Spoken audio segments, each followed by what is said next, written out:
everyone. I wanted to take a moment and just touch base because we're at the midterm. It's hard to believe that we're at the midpoint of this semester already. It definitely comes quick in these 7-week terms. And so to begin, I also want to say, please take your time on these assignments. I know that I have appreciated hearing from so many of you that you've needed a little bit of wiggle room with the end of the semester and so much happening in our lives, personally and professionally. So if you ever feel that you need just a little bit more time on an assignment, please don't hesitate to reach out. Just pop me an email and give me a heads up. So no worries at all.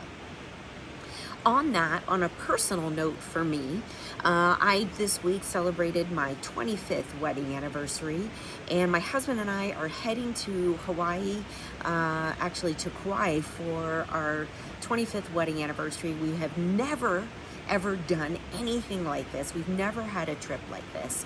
And so I just wanted to let everybody know that I'm checking out pretty much after tomorrow, so that's going to be May 31st, and then I probably will not be checking back in until June 9th. So I just wanted everybody to keep that on your radar. So even with that, with due dates and assignments, take the extra time that you need, because I'm just going to be hopefully relaxing in Hawaii. Okay, so just keep that in the back of your mind.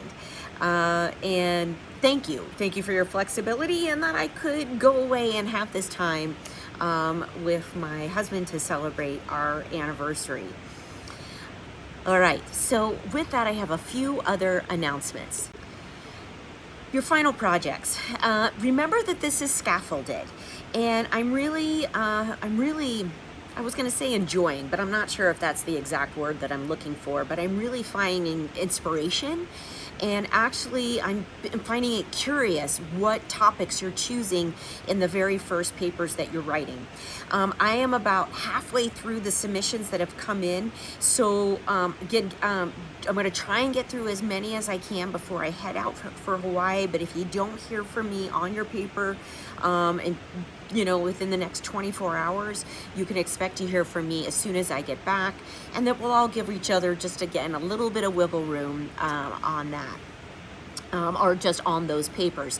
And keep in mind that the policy or program that you're choosing to analyze, you're going to take it over the course of these next several assignments. And then for the final project, you can choose how you want that submission to be.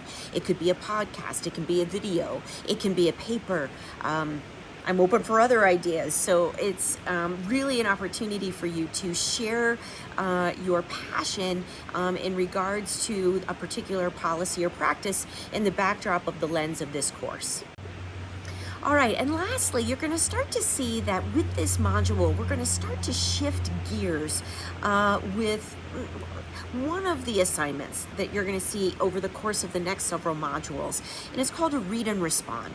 And it's going to be linked to the Gorski and Pathini book that, again, you can find in the core modules. There's a couple different ways that you can access it based on the way that you want to digest the content. And you're going to really start to look at the cases that are within the text through building your equity literacy. And so in the next module, you're going to start to dive into learning more about what does it mean to build my equity literacy, just as much as my general literacy, as I think about math literacy, my ability to be literate in terms of literature, reading and spelling, science literacy.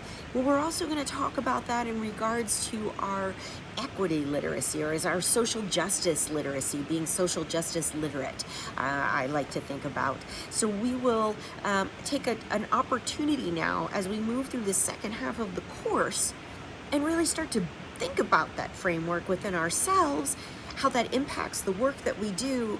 And then I think that you're going to find this part of the text, I think, really beneficial in the backdrop of our own lives, thinking about the experiences that we have and the cases that you're going to read about, just real life examples. Because a lot of these topics that we talk about, it often seems very abstract or out there, like I don't really get it. How does that really apply to me and my work?